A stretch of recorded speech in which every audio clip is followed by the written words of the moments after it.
माऊली महावैष्णव श्रीमंत श्री ज्ञानेश्वर भगवान आणि भगवान गोपाल श्रीकृष्ण ज्यांनी धर्मक्षेत्र कुरुक्षेत्रावर अर्जुनाला सांगितलेली श्रीमद भगवत गीता आणि त्या गीतेतील 8वा अध्याय 8व्या अध्यायामधील 24 आणि 25 नंबरचे श्लोक आजच्या या दुःखद प्रसंगी प्रवचन रूपी सेवेकरता निवडले।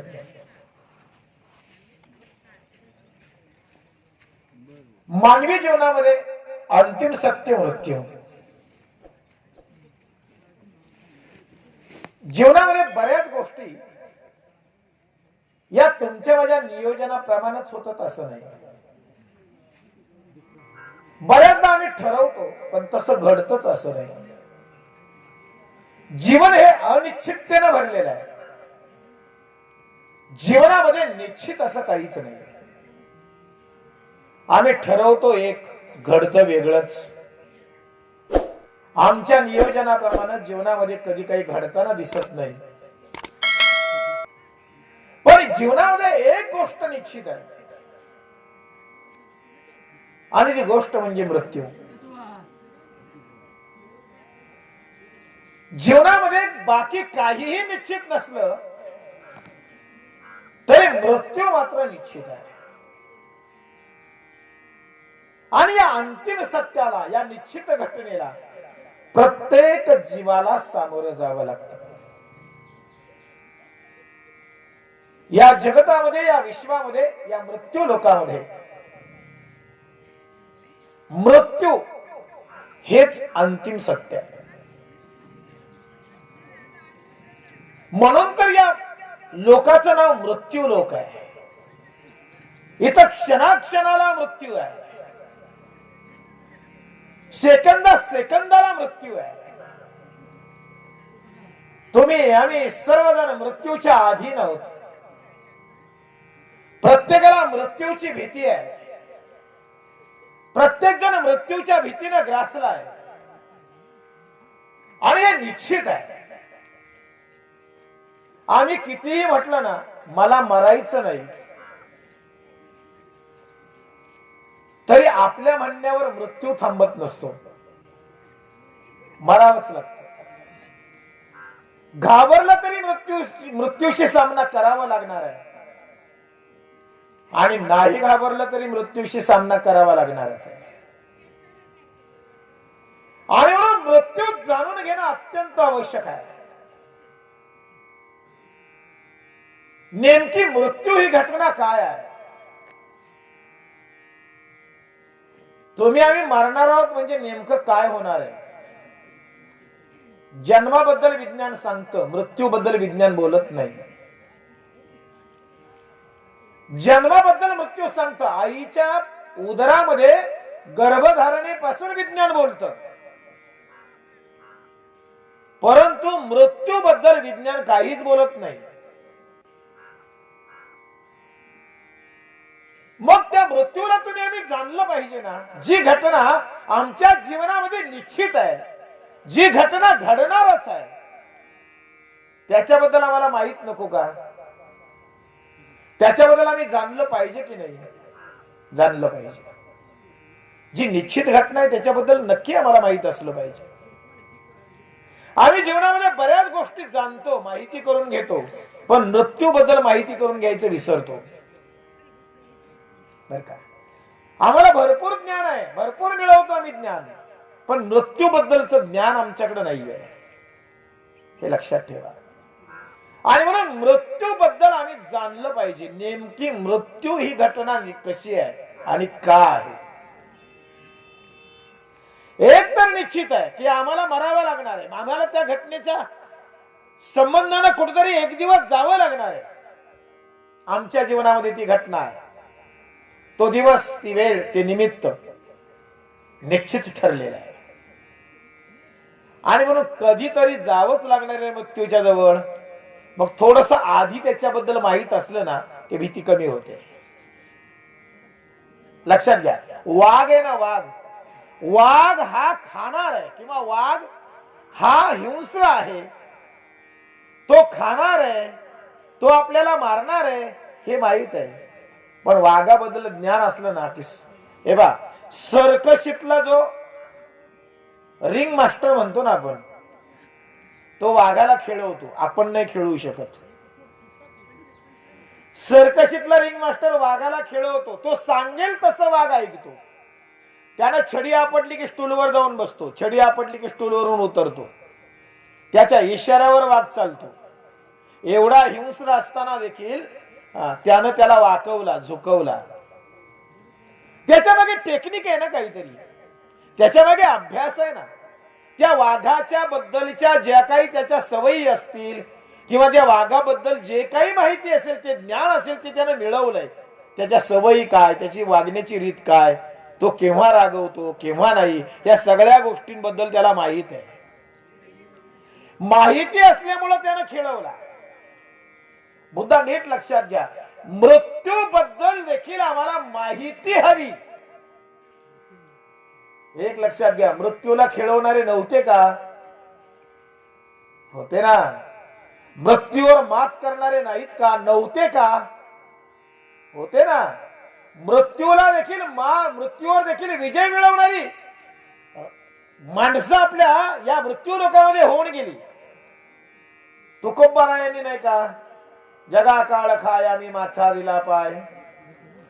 तुकोबाराया एवढा अधिकारवाणीनं सांगतायत, सदैव वैकुंठाला गेलेच की नाही? चांगदेवाबद्दल तुम्ही आम्ही ऐकलं असेल. किती वर्ष जगला चांगदेव? 1400 वर्ष जगला. कसं शक्य झालं? 1400 वर्ष शरीरासकट जगणं हे अशक्य वाटतं. अशक्य अशक्य. इथं 60 वर्ष जगणं मुश्किल आहे. चांगदेव 1400 वर्ष जगला. चांगदेवाला फार काळ झालेला नाही, हे लक्षात ठेवा. ज्ञानोबारायांच्या काळामध्ये 11व्या-12व्या शतकामध्ये चांगदेव झाले. फार फार तर 750 वर्ष झाली. या 750 वर्षापूर्वी जर 1400 वर्ष जगणारा माणूस, आणि आजही समाजाला ज्ञात नाही, परंतु आजही हिमालयाच्या कड्या कपाऱ्यांमध्ये असे काही साधू आहेत की ज्यांचं आयुष्य कितीतरी वर्षांचं आहे. हे आम्ही जाणलं पाहिजे. असे कितीतरी साधू आहेत की त्यांनी मृत्यूच्या पलीकडे जावं. मग माणसं मृत्यूवर विजय मिळवू शकत नाही का? मिळवू शकतात. त्यातलं टेक्निक, त्या मृत्यूला आम्ही जाणलं पाहिजे. फार महत्वाची गोष्ट आहे. मग सगळ्यात महत्वाची बाब या ठिकाणी काय सांगायची आहे? मृत्यूवर आम्ही मात करू शकतो की नाही? करू शकतो. करू शकतो. चांगदेवानं केली, तुकोबारायांनी केली. आजही हिमालयामध्ये असे काही साधू आहेत की जे अनंत काळापासून त्या ठिकाणी तपश्चर्येमध्ये लीन आहेत. ते समाजामध्ये येत नाही, आम्हाला तुम्हाला माहित नाही, समाजापासून वेगळे राहतात, बाजूला राहतात आहेत. म्हणजे याचा अर्थ काय? मृत्यूवर आम्ही मात करू शकतो. काहीतरी टेक्निक नक्की असणार. ठीक आहे, आम्ही नाही मात करू शकलो, पण किमान त्याच्याबद्दल माहिती तर मिळवू शकतो. त्या घटनेबद्दल जाणून तर घेऊ शकतो. मग जाणून घेणं आवश्यक आहे. फार महत्वाची गोष्ट आहे. जाणून घेणं आवश्यक आहे. ज्ञान झालं की भीती नाहीशी होते. भीती कुठपर्यंत? ज्ञान होत नाही तोपर्यंत. हे बघा, अनोळखी रस्त्यानं रात्रीचं चालला भीती वाटणार. अनोळखी रस्त्यानं रात्रीचं जर तुम्ही चाललात ना तर भीती वाटणारच. का? रस्ता अनोळखी, कुठं खड्डा आहे, कुठं दगडी आहेत माहित नाही, कुठं अडथळे आहेत माहित नाही, भीती वाटणार. पण एखादा माणूस रोजच त्या रस्त्याने जातो ना, त्याला रात्रीची सुद्धा त्या रस्त्याने जायला भीती वाटत नाही. का? ओळखीच आहे, त्या रस्त्याबद्दलचं त्याला ज्ञान आहे. ज्ञान झालं की भीती नाहीशी होते. लक्षात घ्या. आज तुम्ही आम्ही मृत्यूला का घाबरतो? मृत्यूला घाबरण्याचं कारण एकच आहे, त्याच्याबद्दल आम्हाला ज्ञान नाही. नेमकी मृत्यू ही घटना काय आहे याच्याबद्दल आम्हाला ज्ञान नसल्यामुळं आम्ही त्या मृत्यूबद्दल भीती बाळगली आहे. आणि दुसरी महत्वाची गोष्ट, मृत्यूची भीती का? तर मृत्यू आम्हाला या संसारापासून तोडतो. मला एक प्रश्न करावासा वाटतो. तुम्ही खरंच मृत्यूला घाबरता का? नाही, आपल्या मनाला प्रश्न आपण स्वतः विचारायचा, मी मृत्यूला घाबरतो का? तोंडाने किती माणसं म्हणतील मी नाही घाबरत, पण मनात भीती आहे की नाही? मनात भीती आहे. तोंडावर माणसं म्हणतात अहो मी कशालाच घाबरत नाही, हो मरणाला सुद्धा घाबरत नाही आपण, अशी म्हणतात माणसं.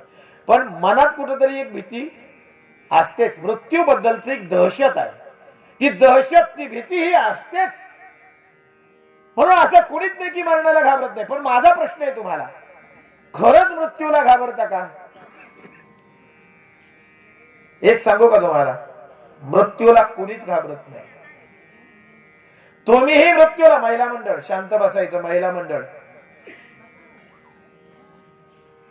मृत्यूला कोणीच घाबरत नाही. ना तुम्ही घाबरत ना मी घाबरत.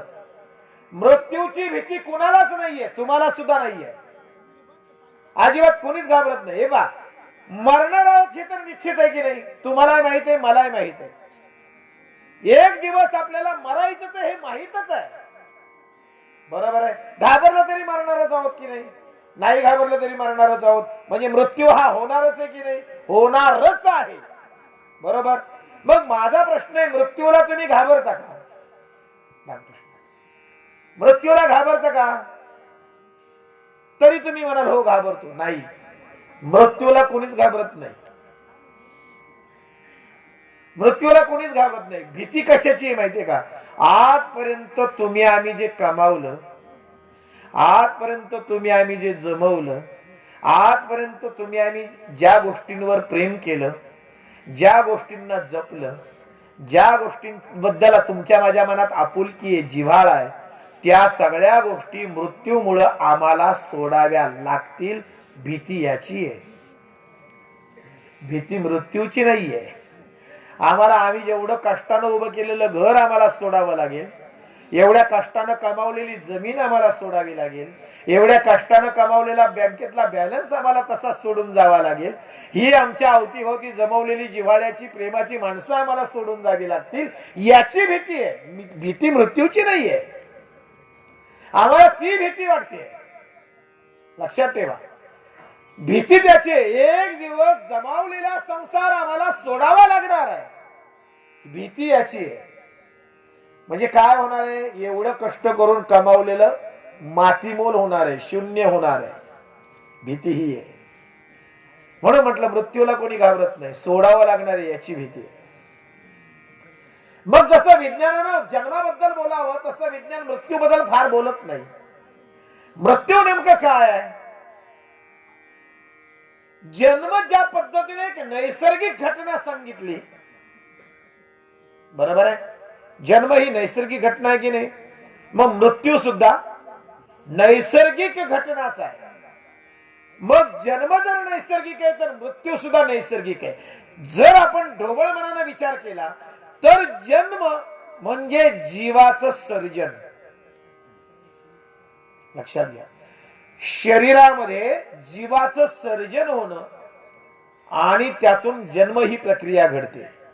मग मृत्यू काय? जीवाचं विसर्जन.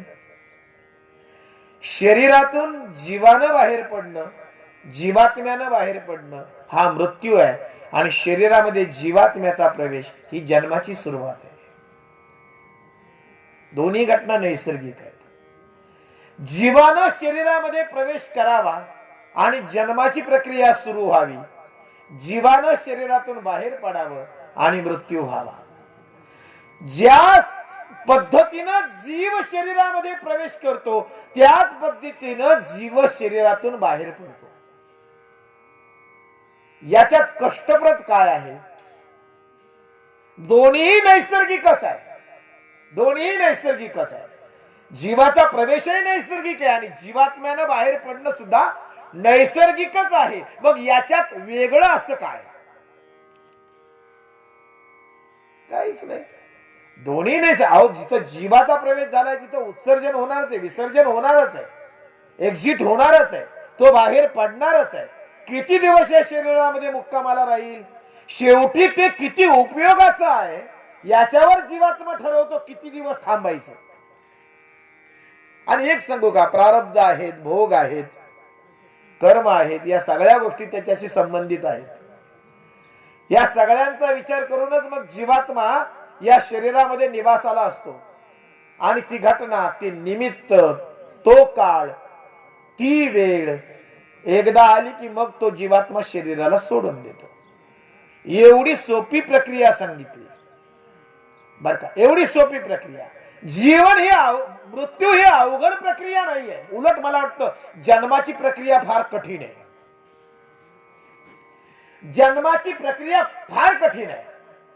अहो 9 महिने लागतात जन्म व्हायला, मनुष्याचा जन्म व्हायला 9 महिन्यांची प्रक्रिया आहे। त्या 9 महिन्यांच्या प्रक्रियेमध्ये काय काय घडतं त्या जीवात्म्याच्या बाबतीत। आईच्या उदरामध्ये उलटा लटकलेला आहे, तिथं काही एसी नाही, काय नाही, काय नाही, एअर कंडिशन नाही, काहीच नाही, अवघड परिस्थिती आहे। नळीनं अन्न आहे, म्हणजे त्या नाळेतून कशी परिस्थिती आहे बघा ना। मला वाटतं जन्माचं दुःख मोठं आहे मृत्यूच्या दुःखापेक्षा, खरं ना? जन्माचं दुःख मोठं आहे, मृत्यूच्या दुःखापेक्षा जन्माचं दुःख मोठं आहे। पण काय माणसाचं उलट आहे, जे दुःख मोठं आहे तिथं माणूस आनंद साजरा करतो आणि जे दुःख क्षणाचं आहे तिथं, खरं आहे ना? मृत्यू हे मोठं दुःख नाहीये, आम्ही त्याला मोठं केलं। वास्तविक जन्म बघा ना, तुम्ही विचार करा, शास्त्रानं सुद्धा संकेत दिले की घरामध्ये जर बाळाचा जन्म झाला तर अपवित्रता 1.25 महिना आहे, आणि घरामध्ये शरीराचा मृत्यू झाला तर सुतक किती दिवसांचं आहे? कालावधी बघा ना तुम्ही। म्हणजे कोणतं दुःख मोठं आहे, कोणाची अपवित्रता जास्त आहे? जन्माची अपवित्रता जास्त आहे। ज्या ठिकाणी जन्म होतो त्या ठिकाणी अपवित्रता सुद्धा, कालावधी सुद्धा जास्त आहे, 1.25 महिना सांगितला। आणि ज्या ठिकाणी मृत्यू होतो तिथं अपवित्रतेचा कालावधी कमी आहे। शास्त्र सुद्धा सांगतं जन्माचं दुःख जेवढं मोठं आहे तेवढं मोठं दुःख मृत्यूचं नाहीये। आम्ही त्याला मोठं केलंय, आम्ही ते मोठं म्हणतो, वास्तविक ते मोठं नाहीये। एक सहज प्रक्रिया गीतेनं सांगितली, वासांशी जीर्णानि यथा विहाय। एक सहज प्रक्रिया गीता सांगते 2ऱ्या अध्यायामध्ये। आम्ही हिंदू धर्मीय आहोत त्यामुळे आम्हाला पुनर्जन्म मानतो, आम्ही मानतोच, नवे नवे आहेच। आमचे भगवंत सुद्धा सांगतायत, अर्जुना इथून मागे तुझे आणि माझे कितीतरी जन्म झाले, आज मी कृष्ण आहे, तू अर्जुन आहेस, याच्या पुढेही मी अवतार घेईल तेव्हा तू असशील अर्जुना। म्हणजे भगवंतांनी या ठिकाणी काय मान्य केलं? मागे अवतार माझा झाला, तू होता अर्जुना, आता मी आहे म्हणून तूही आहेस, इथून पुढे माझे अवतार होतील तेव्हाही तू असणार आहेस। म्हणजे या ठिकाणी भगवान श्रीकृष्ण जन्म आणि मृत्यू आणि पुनर्जन्म मानतात, मानतात नव्हे, आहे। आम्ही हिंदू धर्मीय पुनर्जन्माची संकल्पना मानतो आणि ती आहे, कारण आमची गीता आम्हाला सांगते। आणि गीतेवर अविश्वास दाखवणं म्हणजे आम्ही आमच्या स्वतःवर अविश्वास दाखवणं आहे। कारण गीता कोणी सर्वसामान्य लेखकानं लिहिलेली नाहीये, ती कोणा एका जीवानं लिहिलेला ग्रंथ नाहीये। स्वमुखे आपण सांगतो श्री विष्णू, श्री गीता हा प्रश्न अर्जुनेसी, स्वमुखे आपण सांगतो श्री विष्णू। स्वतः भगवंतांच्या मुखातून बाहेर पडलेली गीता आहे, त्यांच्या तोंडातून बाहेर पडलेले शब्द आहेत। म्हणून त्या ठिकाणी सत्यता आहे, कारण देव खोटा बोलत नाही आणि खोटा बोलतो तो देवच नाही। मुद्दा कळला? देव खोटा बोलू शकत नाही, खोटा बोलतोय तो देव असू शकत नाही। पटलं? मग देवानं जर गीता सांगितली आहे तर त्या ठिकाणी खोटेपणाला, दांभिकतेला जागा आहे का? ते सत्य आहे आणि सत्यच आहे। ईश्वर सत्य आहे तर त्याच्या संबंधाने घडणारं प्रत्येक कार्य सत्य आहे। आणि भगवंताकडून निर्माण झालेली गीता ही निश्चित सत्य आहे, शंकाच नाही। म्हणून गीता जर आम्हाला सांगतेय की वासांशी जीर्णानि यथा विहाय, म्हणजे काय सांगितलं? माऊली सुद्धा सांगतायत, मग जीर्ण वस्त्र सांडिजे आणि नूतन वस्त्र वेढीजे। जुनं वस्त्र टाकावं आणि नवीन वस्त्र परिधान करावं, ही प्रक्रिया जेवढी सोपी आहे, सोपी आहे ना, तुमच्या माझ्या अंगावर जुना झालेला कपडा, त्या कपड्याच्या बाबत आपण काय करतो, जो वापरण्याच्या लायकीचा राहिला नाही, फाटलाय, तुटलाय, त्या कपड्याबद्दलची आपली प्रतिक्रिया काय असते? आम्ही तो अंगावर उतरवून टाकतो. चला रे म्हणाले, याचा काही उपयोग राहिला नाही आता, हा काही परिधान करण्याच्या पात्रतेचा राहिला नाही हा कपडा, आता टाकून देऊया. मग तो कपडा आपण सहज टाकून देतो आणि काय करतो, नवीन अंगावर परिधान करतो. मग मला सांगा, नवीन कपडा परिधान केल्याचा आनंद की जुना कपडा टाकल्याचं दुःख? आपला स्वभाव काय? अहो, नवीन कपडा घातला ना तर उगीच चावडीपर्यंत 2 चक्रा जास्तीच्या मारतो. त्याला अपेक्षा असते कुणीतरी विचारावं, कितीला घेतलं रे? खरंय ना, त्याला नवीन घातल्याचा आनंद आहे. जुना कुठं पडलाय, त्याचा काय वापर चाललाय याचा विचार सुद्धा तो करत, त्याचा पोचारा केलाय का, त्याचा अजून काय उपयोग, कुठं कपडा कशाला बांधायला त्याची चिंधी बनवलीये, काय केले त्याच्याबद्दल विचार करतो का तो जुन्या कपड्याचा? जुन्या कपड्याचा विचार करत नाही, उलट नवीन घातलाय त्याचा आनंद साजरा करतो. हा मानवाचा स्वभाव आहे. बरोबर आहे. बस सहज प्रक्रिया आहे ना, जुनं टाकलं आणि नवीन परिधान केलं. जीवात्मा देखील शरीराच्या बाबतीत तीच प्रक्रिया करतो.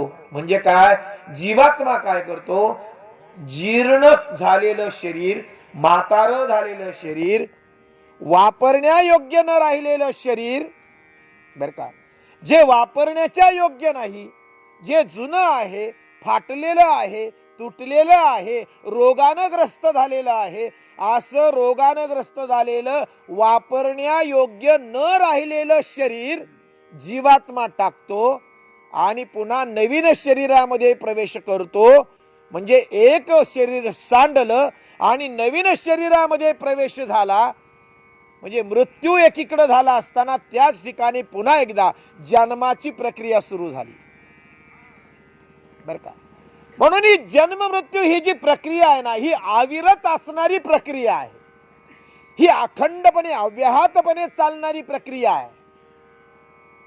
आणि म्हणून कुठं मृत्यू झाला तर त्याच्याबद्दल शोक करणं आणि जन्म झाला त्याच्याबद्दल आनंद व्यक्त करणं, याच्यापासून संत अलिप्त आहेत. या द्वंद्वापासून संत अलिप्त आहे. त्यांना माहित आहे, जन्म जरी झालेला असला ना तरी या शरीराचा मृत्यू होणार आहे, आणि मृत्यू जरी झालेला असला ना तरी दुःख करण्याचं कारण नाही, कारण या मृत्यूनंतर पुन्हा एकदा जन्म हा होणार आहे.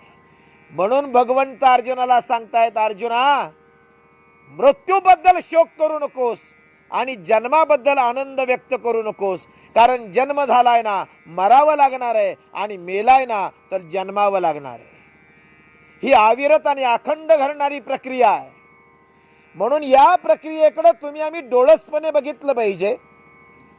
या प्रक्रियेचा तुम्ही आम्ही अभ्यास केला पाहिजे, किंबहुना त्याच्याबद्दल तुम्ही आम्ही जाणलं पाहिजे, माहित करून घेतलं पाहिजे. अगदी सहज साध्य सहज घटना आहे. पण आमच्या बाबतीत आम्ही काय करतो, मृत्यूच्या बाबतीत आम्ही घटना मोठी केली आणि दुःख मानलं, आणि जन्माच्या बाबतीत आम्ही घटना म्हणालो काय नाही, आनंदाची गोष्ट आहे, जन्म आनंदाची गोष्ट आहे. मला एक सांगा, या दुःख संसारामध्ये, या मृत्यू लोकामध्ये सर्जनानंतर किंवा जन्मानंतर आम्ही दुःखात आलो की सुखात आलो? आमचं येणं दुःखात आहे की सुखात आहे?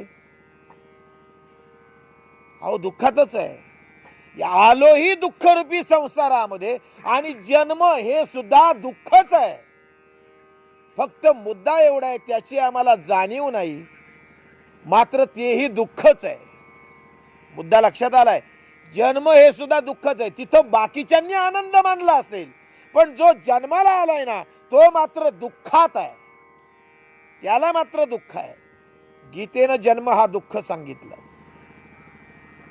बरं का, मृत्यू तर आम्ही दुःख मानलंच, म्हणजे जन्म हा दुःखाचा आहे. आलो ही दुःख सागरामध्ये, बरोबर. मग आम्हाला सुख मिळालंय का, आनंद मिळालाय का? मिळालाच नाही. का मिळाला नाही? एक तर जन्म हा दुःख आहे, आणि आलोही दुःखात, राहतोही दुःख संसारात. त्यामुळं सुखाची यत्किंचितही प्राप्ती संसारासक्ती असलेल्या जीवाला नाही. बरोबर, यत्किंचितही प्राप्ती नाही. मग मुद्दा या ठिकाणी असा मांडायचा आहे. तुम्ही म्हणाल महाराज हे का मांडताय तुम्ही?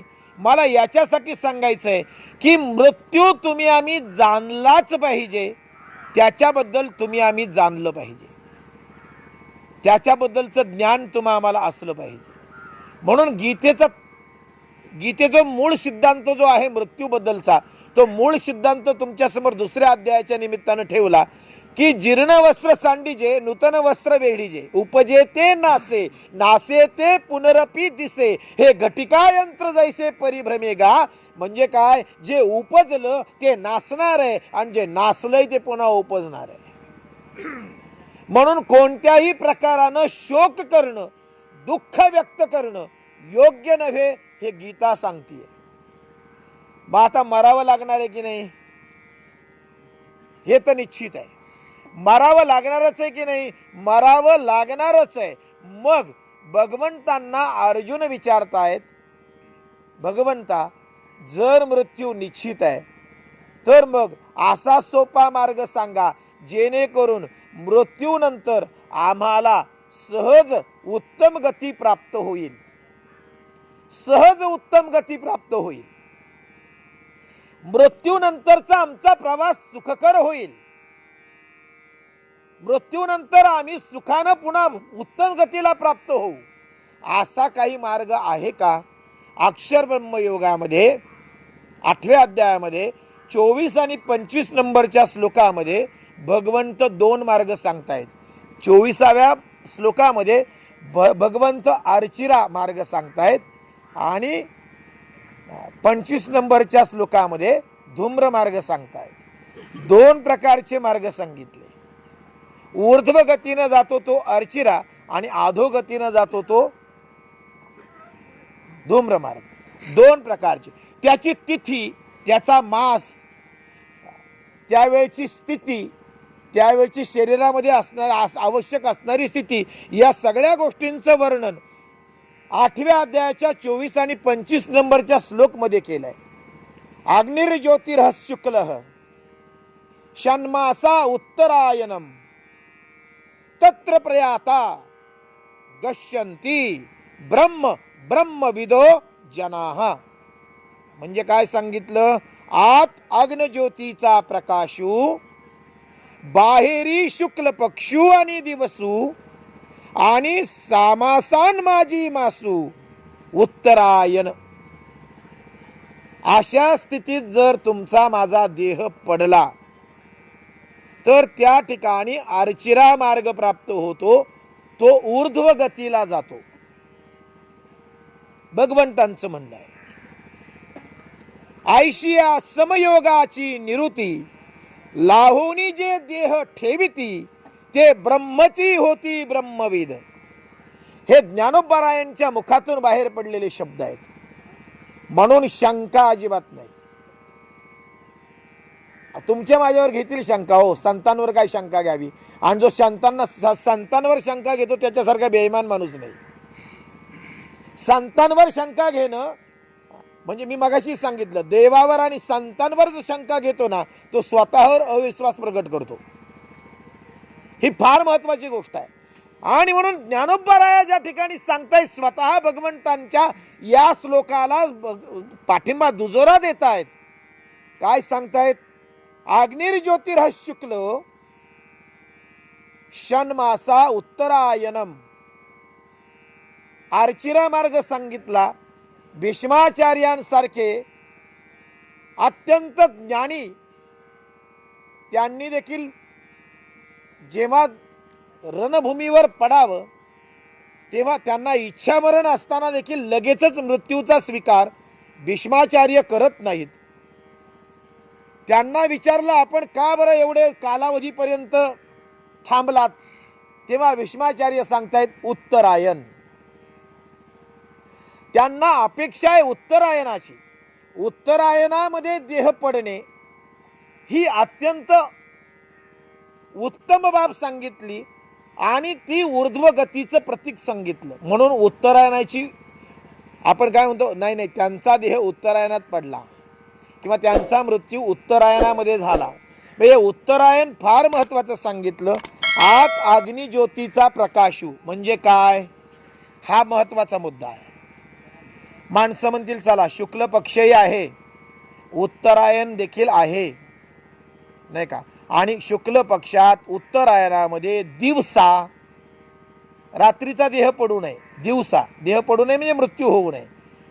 शास्त्रही त्याला मान्य करत नाही, कारण दिवसा प्रकाशामध्ये मृत्यू व्हावा, एक, उत्तरायणामध्ये मृत्यू व्हावा, दोन, आणि शुक्ल पक्षामध्ये मृत्यू व्हावा, तीन. या तीन गोष्टी तर निश्चित सांगितल्या. पण सगळ्यात महत्वाची गोष्ट सांगितली अग्नि ज्योतिर्ह शुक्ला, आत आत आत अग्नि ज्योतीचा प्रकाश.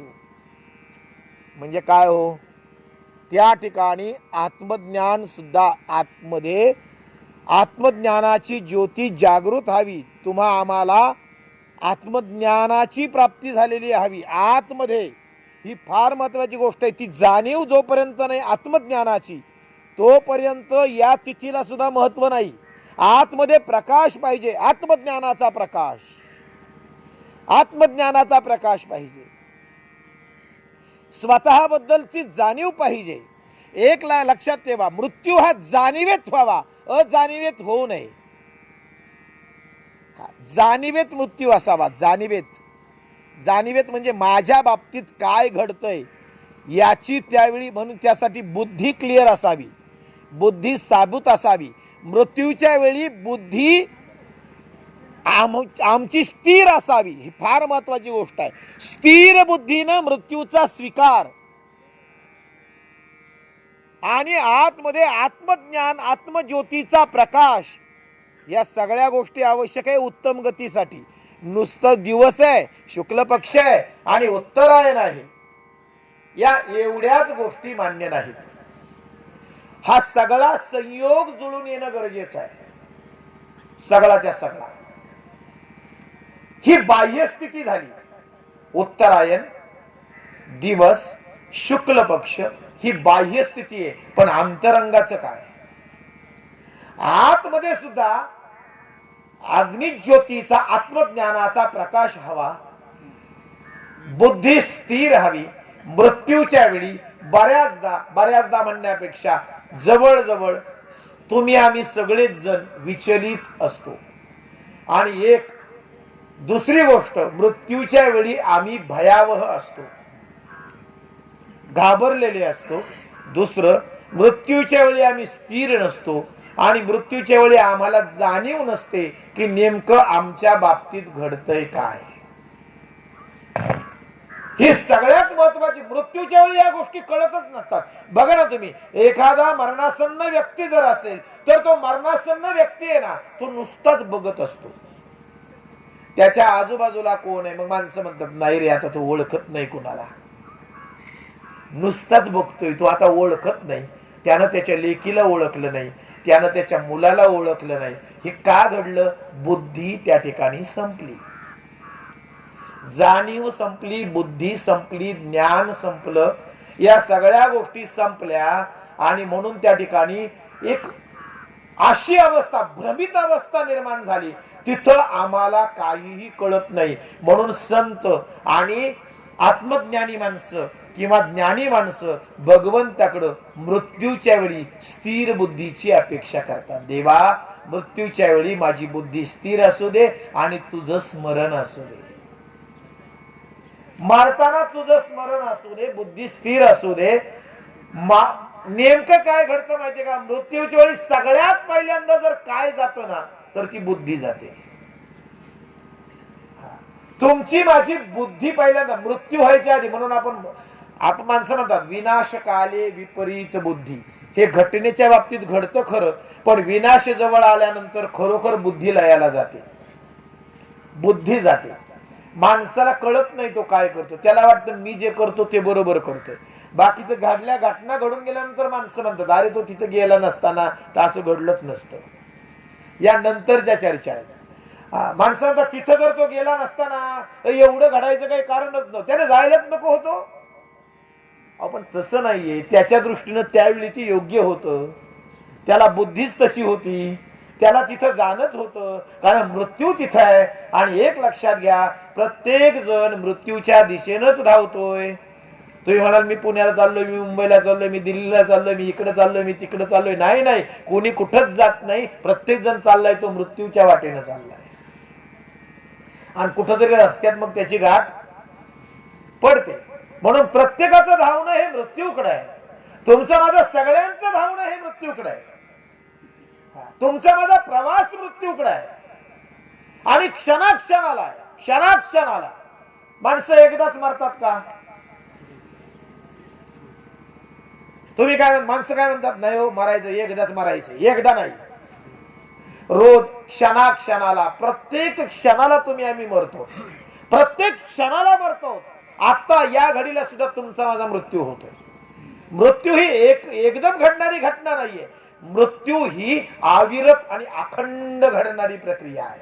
जन्माला आल्यापासूनच त्या प्रक्रियेला सुरुवात झाली. ज्यावेळी तुमचा माझा जन्म झाला त्याच वेळी मृत्यूची सुरुवात झाली. तिथून तो तुमच्या माझ्या मागे आहे. तर संपवल्याशिवाय सोडत नाही.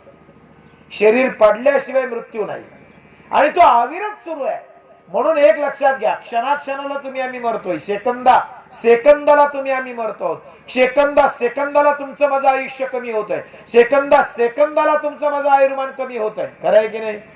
एकानं मला बोलवलं, म्हणाले महाराज वाढदिवसाला यावं माझ्या. म्हटलं ठीक आहे, काही अडचण नाही. वाढदिवसाला गेलो. दुसऱ्या दिवशी वाढदिवसाला गेल्यानंतर भेटवस्तू वगैरे दिली, शुभेच्छा दिल्या. म्हटलं महाराज कितवा वाढदिवस तुमचा? म्हणाले 45 वर्षे पूर्ण झाली. 45 वर्षे पूर्ण झाली म्हणाले. 45वा वाढदिवस आहे. 46व्या वर्षात पदार्पण झालं. म्हटलं महाराज आयुष्याची किती वर्ष गेली? म्हणले 45 वर्ष गेली. म्हणजे 45 वर्ष माझं आयुष्यातली संपली. म्हटलं एक प्रश्न विचारा असा वाटतो महाराज, राग मानू नका, पण कुणाचं आयुष्य किती आहे माहित नाही. परमेश्वरानं कुणाचं आयुष्य किती नियमित केलंय माहित नाही. मला असं वाटतं, म्हणजे विचारावं असं वाटतं, जर परमेश्वरानं तुमचं 60 वर्ष आयुष्य नियमित केलं असेल, जर परमेश्वरानं तुमचं 60 वर्ष आयुष्य नियमित केलं असेल, तर त्यातली 45 गेली की म्हटलं 15 शिल्लक राहिले. म्हटले महाराज शुभेच्छा द्यायला आले की भीती घालायला आले? म्हटलं भीती नाही घालत आहे, पण सत्य सांगतोय. मला सांगा, परमेश्वरानं जर 60 वर्ष आयुष्य दिलं असेल, आपल्याला काय माहिती किती आहे, 60 आहे की 70 आहे? मी आता बोलतोय, पुढच्या 5 मिनिटात माझ्याबद्दल काय घडेल मी नाही सांगू शकत. कोणाचं आयुर्मान किती आहे माहित नाही. मग परमेश्वरानं जर 60च नियमित केले तर 45 गेले की किती शिल्लक राहिले? मग आता 15च राहिले. म्हणून माझा वाढदिवस साजरा करण्याला विरोध नाही. वाढदिवस जरूर साजरा करा, पण वाढदिवस साजरा करत असताना मी काय गमावलं, मी माझ्या आयुष्य गमावलेल्या आयुष्यात मी काय कमावलं, आणि आता पुढं शिल्लक राहिलेलं परमेश्वरानं नियमित केलेल्या आयुष्यात मला नेमकं काय करायचंय याचाही विचार करायचा आहे. लक्षात घ्या, वय वाढतं पण आयुष्य कमी होतं. आमचं वय वाढत राहतं. 45, 46, 50, 55 वय वाढतंय, पण आयुष्य मात्र कमी होत चाललंय, वजा होत चाललंय. एक दिवसानं आमचं आयुष्य वजा होत चाललंय. एका सेकंदानं आमच्या आयुष्यातला कालावधी कमी होत चाललाय. म्हणून म्हटलं, मृत्यू ही अविरत आणि अखंड घडणारी प्रक्रिया आहे, सतत घडणारी प्रक्रिया आहे. ती तुमच्या माझ्या बाबतीत आत्ताही घडतीये, या क्षणाला घडतीये. म्हणून मृत्यू हे एकदाच घडत नाही, एकदाच होत नाही. भगवंतांनी सांगितलाय मार्ग. त्या ठिकाणी एक महत्वाची गोष्ट सांगितली. षण्मासापैकी 6 मासांपैकी उत्तरायण, म्हणजे उत्तरायण पाहिजे, शुक्ल पक्ष पाहिजे, दिवस पाहिजे, बाह्य स्थिती. पण सगळ्यात महत्वाची गोष्ट आतमध्ये आत्मज्ञानाचा प्रकाश पाहिजे, बुद्धी स्थिर पाहिजे, मगच उत्तम गती. कारण मरणाच्या वेळी तुमच्या माझ्या बुद्धीमधले विचार आणि तुमच्या माझ्या हृदयातल्या वासना या सुद्धा पुढच्या जन्माला कारण ठरत असतात, पुढच्या गतीला कारण ठरतात, हे लक्षात ठेवा. जड भरत राजा जरी आत्मज्ञानासाठी आत्मोद्धारासाठी राजपाट सोडून गेला तरी शेवटी मृत्यूच्या वेळी हरणामध्ये जीव अडकला आणि जड भरत राजा हरिण तो झाला, घाला तो घातला वासनेने. नाथबाबा सांगतायत जन्म घेणे लागे वासनेच्या संगे. वासनेच्या संगे जर जन्म घेणे लागे असं असेल तर मारताना आपली वासनाही तशीच पाहिजे ना. मारताना आपल्या अंतःकरणामध्ये सुद्धा नेमकी आपली इच्छा आणि मरण समयी जे जया आठवे तो तेच गती ते पावे. म्हणून अर्जुना सदा स्मरावे मातेची त्वा. मग हेही सांगतायत भगवंत 9व्या अध्यायामध्ये. खरंय ना. अंतकाले च मामेव स्मरणं मुक्त्या कलेवरम य प्रयाति समद्भावम याति नाशंत्र संशया. भगवंतच सांगतायत ना, यम यम वापि स्मरणं भावम तम तमेवंती कौंतेय. यम यम वापि स्मरणं भावम. ज्या ज्या वस्तूचं स्मरण करत अंतकाळी मनुष्य आपला देह ठेवतो, मृत्यूनंतर तो मनुष्य त्या वस्तूला त्या गतीला प्राप्त होतो. असं जर असेल तर अंतःकरणाची स्थिती महत्वाची आहे की नाही. नुसता बाहेर उत्तरायण असून चालत नाही. केवळ बाहेर शुक्ल भक्षण दिवस आहे म्हणजे तो उत्तम गतीला गेला, अर्चिरा मार्गाला गेला, हे होत नाही. आतली स्थिती सुद्धा महत्वाची असते. आतली त्याची कामना, त्याच्या वासना, त्याच्या इच्छा, त्याच्या बुद्धीतले विचार, म्हणून फार महत्वाची गोष्ट आहे. मी कोणतरी एका मोठ्या महाराजांचं मोठ्या साधूंचं वाक्य ऐकलं होतं. ते म्हणाले की मरताना एकांतात मरा, अनेकांमध्ये मरू नका. अनेकांमध्ये मराल तर न जाणो कुणाच्या गर्भात पुन्हा उलट लटकावं लागेल. एकांतात मराल तर एकाला प्राप्त व्हाल. वाक्य फार सुंदर आहे. आम्ही अनेकांमध्ये मरतो, आम्ही घोळक्यामध्ये मरतो, आम्ही जमावामध्ये मरतो. मरताना सुद्धा आमची इच्छा असते, हिला बोलवा, लेकीला बोलवा, मुलाला बोलवा, याला बोलवा, त्याला बोलवा, मला याला भेटायचंय, मला त्याला भेटायचंय. अनेकांमध्ये जेव्हा मरू ना, न जाणो पुन्हा कुणाच्या तरी गर्भामध्ये उलट लटकावं लागेल. म्हणून एकांतामध्ये मरण स्वीकारा. तुम्हाला माहिती आहे हत्ती हा आयुष्यभर कळपानं राहणारा प्राणी आहे. हत्तींचे मोठमोठे कळप असतात. 70 80 100 हत्तींचे कळप असतात. कळपानं सहजीवन जगणारा, सामाजिक जीवन जगणारा प्राणी आहे हत्ती. पण हत्तीचं वैशिष्ट्य असं आहे, जेव्हा त्याला मृत्यूची जाणीव होते, हत्तीला जेव्हा मृत्यूची जाणीव होते, त्याला जेव्हा वाटतं ना का आता आपण मरणार आहोत, तेव्हा हत्ती कळप सोडून एकांतात जातो आणि एकांतामध्ये मृत्यू स्वीकारतो. कदाचित हत्तीला कळलं असेल एकटं मरावं तर एकट्याला प्राप्त हो. हत्ती कधीच कळपात मरत नाही. अपघाती मृत्यू बद्दल मी बोलत नाही, नैसर्गिक मृत्यू बद्दल बोलतोय. जेव्हा नैसर्गिक मृत्यू होतो ना, तेव्हा नैसर्गिक मृत्यू हत्तीचा कधीच कळपात होत नाही. तो एकांतात मरतो, कळप सोडून बाजूला जाऊन मग मृत्यू स्वीकारतो. हे हत्तीचं वैशिष्ट्य आहे. आणि म्हणून कुठंतरी आम्ही मृत्यू स्वीकारताना एकांतात स्वीकारला पाहिजे.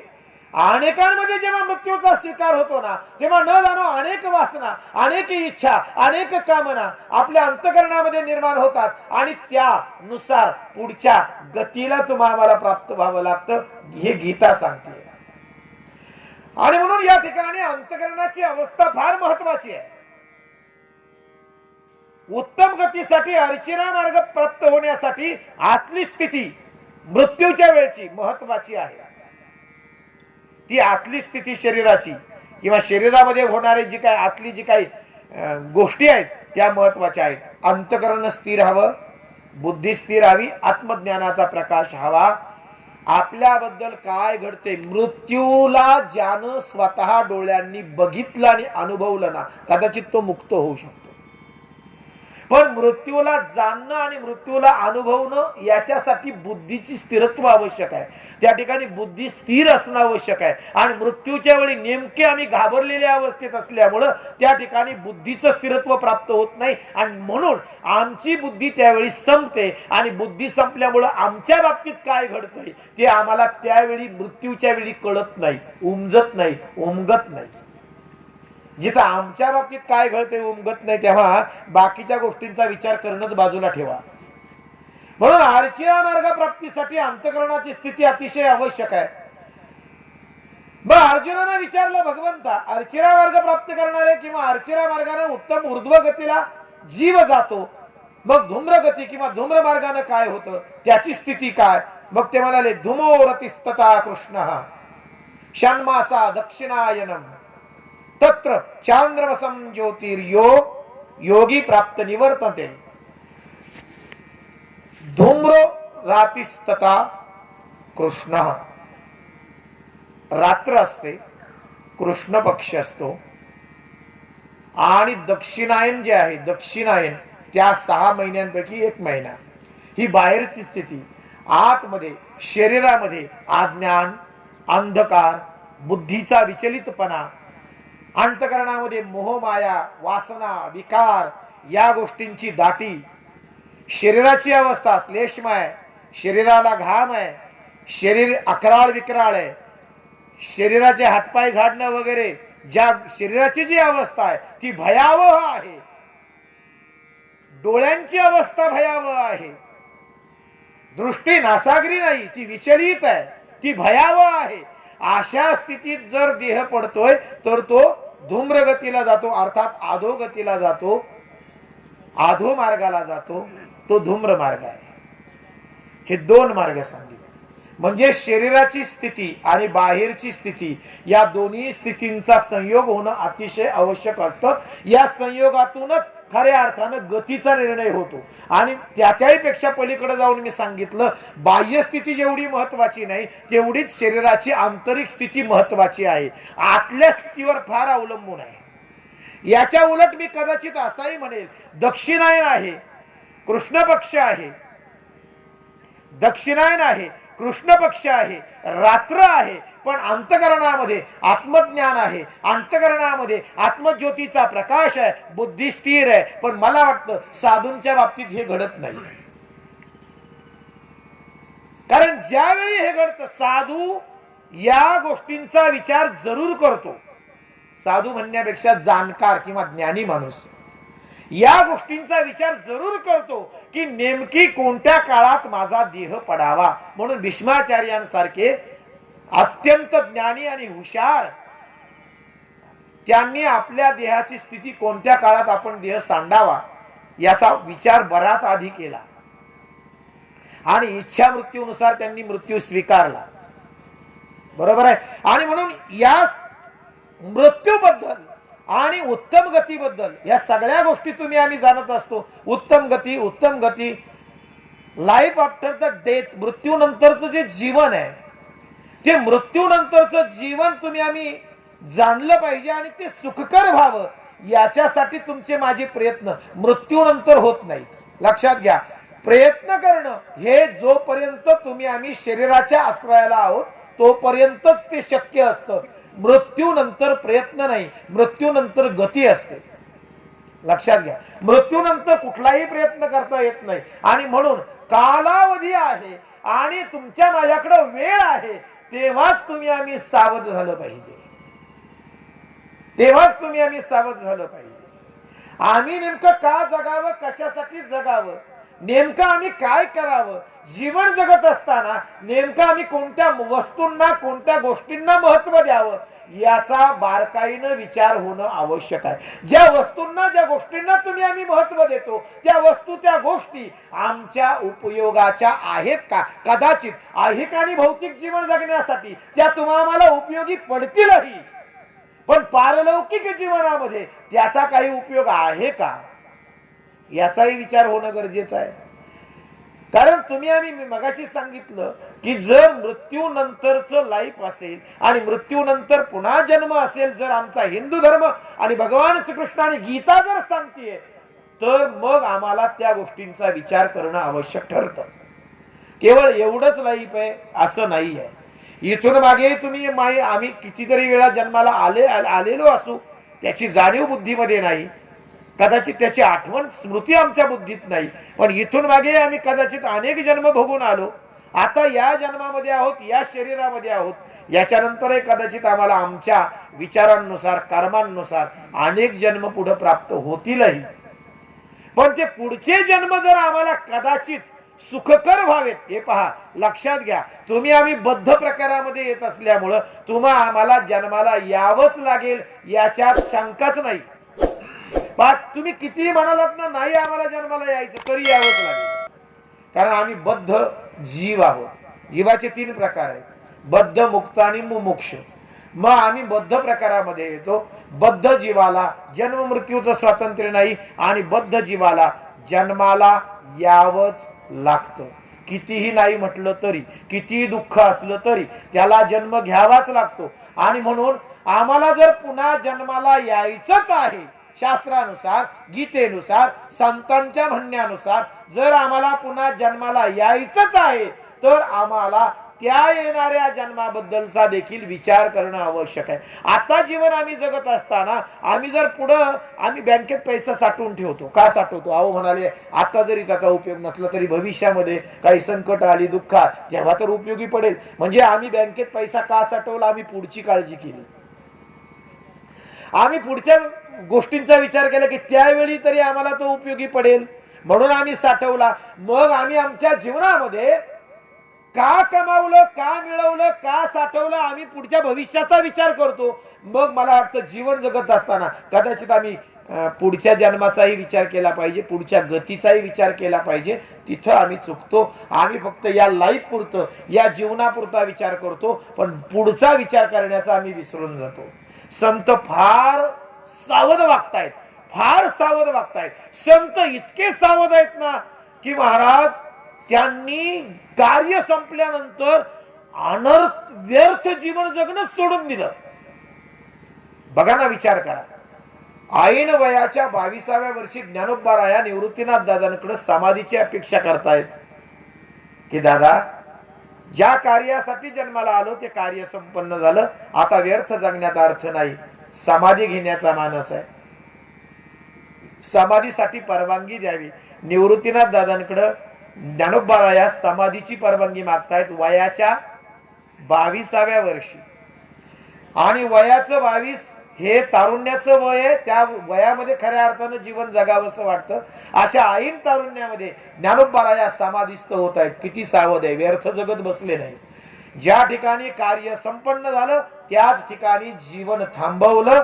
अर्थात ज्ञानोबारायांचं जीवन आजही सुरू आहे. अदृश्योपान ज्ञानोबारायांचं कार्य आजही सुरू आहे. त्या ठिकाणी कोणाही वारकऱ्याला, कोणाही ज्ञानमनुष्याला अजिबातही शंका नाही. परंतु स्थूल देहानं तरी ज्ञानोबाराया थांबले, स्थूल देहानं तरी ज्ञानोबाराया थांबले. वयाच्या 42व्या वर्षी तुकोबारायांनी जीवन थांबवावं.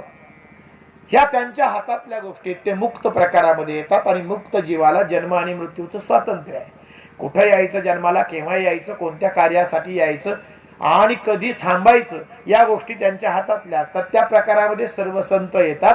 आणि म्हणून संत अत्यंत सावध आणि विचारपूर्वक वागतात. तेवढे विचारपूर्वक आणि तेवढं सावध आम्ही वागत नाही. आणि म्हणून संतच आम्हाला सावध करतात. वारे सावध सोडा माया आशा, सावध करतायत. उठा जागे व्हारे आता.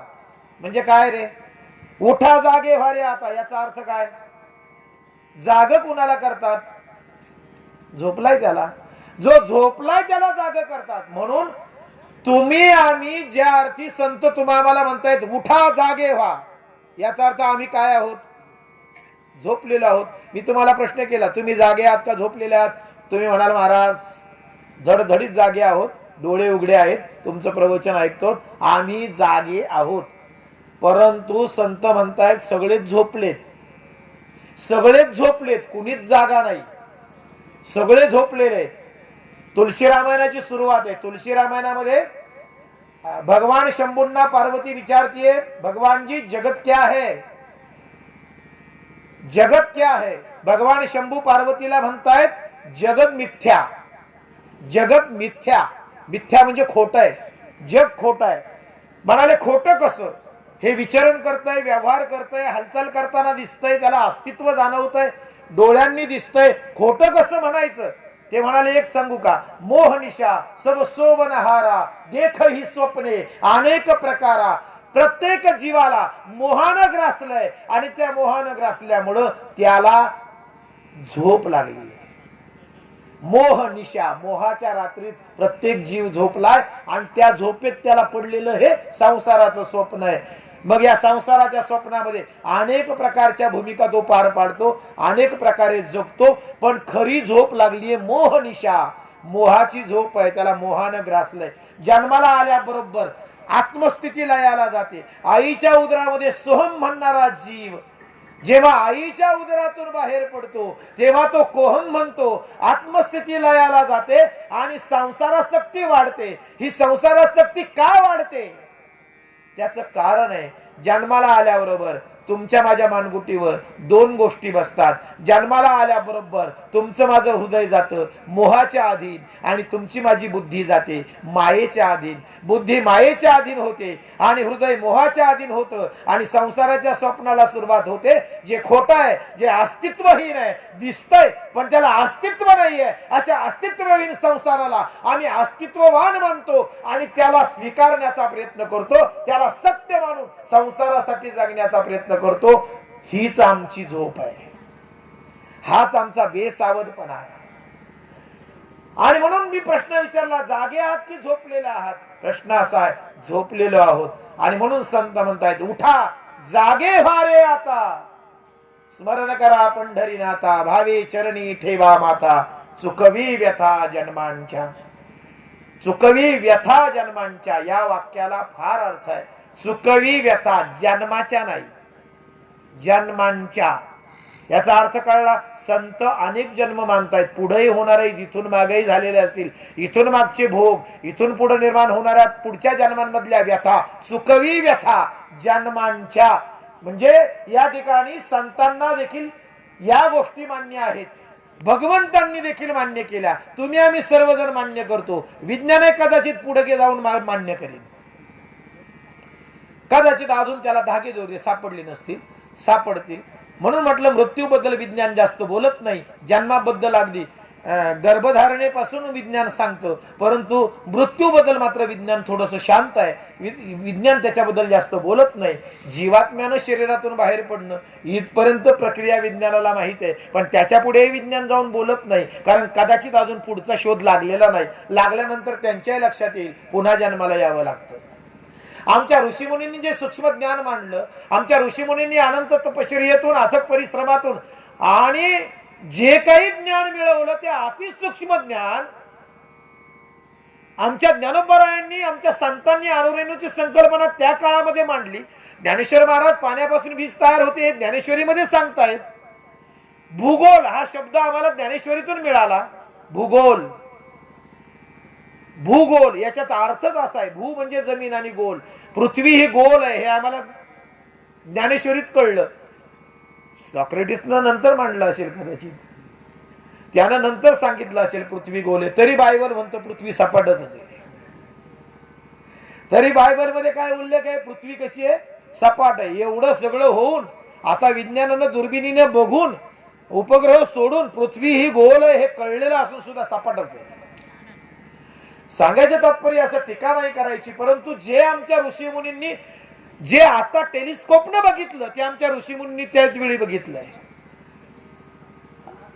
विमानशास्त्र 5000 वर्षापूर्वीच आमच्या भारतामध्ये अस्तित्वात आहे.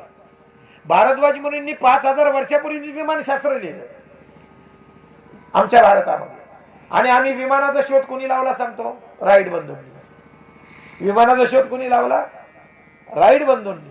आपल्याला कदाचित माहित नाही, आमच्या भारतामध्ये 5000 वर्षापूर्वी भारद्वाज मुनींनी विमानशास्त्र लिहिले. रावणाकडे पुष्पक विमान होतं, मग ते थोतांड आहे का? त्याच्या आधी विमानशास्त्र तयार होतं. मग विमानशास्त्र जे आहे ते भारद्वाज मुनींनी मांडलं.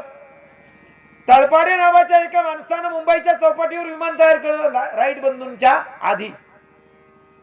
राईट बंधूंच्या 20 वर्ष आधी तळपाडे नावाच्या एका मराठी माणसानं मुंबईच्या चौपाटीवर विमान उडवलं. त्यावेळी लोकमान्य टिळक, गोपाळ गणेश आगरकर, बडोद्याचे महाराज सयाजीराव गायकवाड, आणि मुंबईतली जवळजवळ 3.5 ते 4 हजार माणसं चौपटीवर ते विमान परीक्षण करण्यासाठी उपस्थित होती. त्यांच्या उपस्थितीत मराठी माणसानं पहिलं विमान करून मुंबईच्या चौपाटीवर उडवलं. त्याची नोंद इतिहासात कुठंच नाही, पण राईट बंधूंची नोंद झाली. राईट बंधूंच्या 20 वर्ष आधी आमच्या भारतात विमान तयार झालं होतं. हे आम्हाला कदाचित माहित नाही. आम्ही दुसऱ्यांना महत्व दिलं. कदाचित आमचे मोठापणा सांगायचं आम्ही विसरून गेलो. आम्ही किती मोठे आहोत हे आम्हाला सांगता आलं नाही. आमची शास्त्र, आमचे ग्रंथ, आमचे संत, आमचे ऋषीमुनी यांनी जे शोध लावलेत ना सूक्ष्म ज्ञानातून, मला वाटतं ते शोध हे आजचे जे शोध आहेत ना यांच्यापेक्षा कितीतरी सूक्ष्म आहेत. पण काय होतं, आमची बुद्धी तिथपर्यंत पोहोचत नाही. आणि आमची बुद्धी पोहोचली नाही की आम्ही म्हणतो थोतांड येते. कदाचित आमच्या बुद्धीची क्षमता तेवढी नाही, कदाचित आमची बुद्धी त्या लेवलपर्यंत तिथपर्यंत विचार करू शकत नाही, किंवा त्या क्षमतेपर्यंत आम्ही पोहोचलो नाही. आणि मग आमच्या बुद्धीला आकलन झालं नाही की मग आम्ही काय म्हणतो ते थोतांड आहे. पण थोतांड नाहीये. त्याच्या मागे तपश्चर्या आहे, त्याच्या मागे ध्यान धारणा आहे, त्याच्या मागे त्याग आहे, त्याच्या मागे समर्पण आहे आणि अनंत तपश्चर्येतून मिळवलेलं ते ज्ञान आहे. आणि म्हणून गीता खोटी आहे किंवा संतांनी मांडलेले विचार खोटे आहेत हे म्हणणारे स्वतःशीच विश्वासघात करतायत. आणि म्हणून हे मार्ग जे सांगितले अर्चिर आणि धूम्र मार्ग, हे दोन्ही मार्ग जेव्हा तुम्ही आम्ही तपासून बघतो तेव्हा या दोन्ही मार्गांच्या बाबतीत अंतकरणाची स्थिती वर्णन केली गेली. ही अंतकरणाची स्थिती फार महत्वाची सांगितली. त्या स्थितीत असेल आणि बाहेरची स्थिती या पद्धतीने असेल तर त्या पद्धतीनं ती गती त्याला प्राप्त होत असते. असा या ठिकाणी सरळ सरळ अर्थ सांगितला गेला. दोन्ही श्लोक महत्वाचे. अक्षर ब्रह्मयोगामधले 24 आणि 25 नंबरचे श्लोक आहेत. अग्निर्ज्योतिरः शुक्लः षण्मासा उत्तरायणम तत्र प्रयाता गच्छन्ति ब्रह्म ब्रह्मविदो जनाः धूमो रात्रिस्तदा कृष्णः षण्मासा दक्षिणायनम तत्र चांद्रमसं ज्योतिर योगी प्राप्त निवर्तते. दोन्ही श्लोक अत्यंत महत्वाचे आहेत. आणि मानवी जीवाला गती, उत्तम गती आणि अधोगती कशा पद्धतीने प्राप्त होते याचं विज्ञान सांगणारे अत्यंत महत्वाचे श्लोक आहे. आणि म्हणून गीता ही केवळ आणि केवळ श्लोक आहेत इथपर्यंत मर्यादित नाही. गीता ही विज्ञान निष्ठा आहे. तिच्या मुळाशी विज्ञान आहे. हे आम्ही सखोलतेनं जाणलं पाहिजे, मुळाशी जाऊन शोधलं पाहिजे. जोपर्यंत आम्ही मुळापर्यंत जात नाही तोपर्यंत त्याचा व्यवस्थित अर्थ आमच्यापर्यंत पोहोचत नाही. आम्ही जेव्हा संभ्रमित बुद्धीनं गीतेचा विचार करू लागतो ना तेव्हा संभ्रमित बुद्धीनं आमच्या ठिकाणी अनेक वेगवेगळे संभ्रमावस्थेमधले विचार प्रगट होतात. आणि म्हणून एक निश्चित विचार तुमच्या माझ्या समोर प्रगट व्हावा याच्यासाठी एका निश्चित मुळापर्यंत, त्या तत्वापर्यंत आम्ही पोहोचणं आवश्यक आहे. ही फार महत्वाची गोष्ट आहे. आणि म्हणून गीतेतली मूळ तत्व आम्ही शोधावीत, तिथपर्यंत पोहोचावं.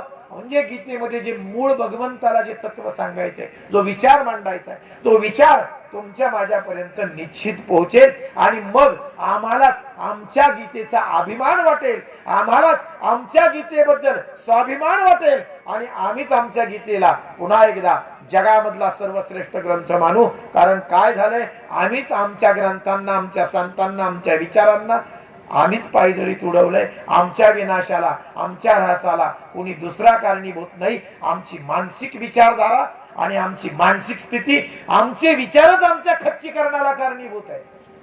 हे लक्षात ठेवा. जगानं आमच्या देवी देवतांचा अपमान करावा याला जग कारण नाहीये, इथं आम्हीच कारणीभूत आहोत. हे लक्षात ठेवा.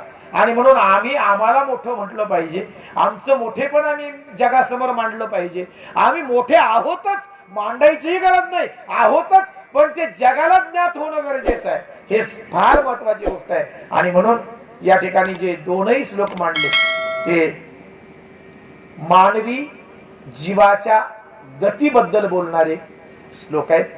ते या ठिकाणी तुमच्या समोर मांडण्याचा प्रयत्न केला.